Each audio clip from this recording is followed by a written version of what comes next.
তো সেখানে আমার প্রশ্নটা হচ্ছে যে ঠিক আছে তারা আমাকে উৎখাত করবে, পরবর্তীতে কে আসবে তাহলে? সেটাকে ঠিক করতে পেরেছে? সেটাই তো আমার প্রশ্ন। কারা আসবে, কে আসবে ক্ষমতায়, কে দেশের জন্য কাজ করবে, কাকে তারা আনতে চায়? সেটা কিন্তু স্পষ্ট না। আর সেটা স্পষ্ট না বলেই তারা কিন্তু কেউই জনগণের কোনো সাড়া পাচ্ছে না। হ্যাঁ, আন্দোলন করে যাচ্ছে, কেউ সেই ডিজিটাল বাংলাদেশের বদৌলতে প্রতিদিন অনলাইনে আন্দোলন সংগ্রাম করেই যাচ্ছে, নির্দেশ দিয়েই যাচ্ছে। তো সেখানে তো প্রশ্ন আছে। এখন যারা আন্দোলন করে করুক, সেটা তো আমরা তো বাধা দিচ্ছি না।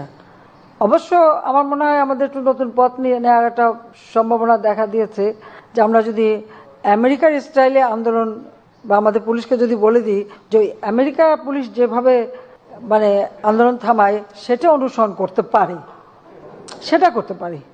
আমার মনে হয় পুলিশ এখন আমেরিকান পুলিশদের অনুসরণ করতে পারে, আমাদের পুলিশ। কারণ আমরা তো ধৈর্য ধরতে বলেছিলাম সেই 28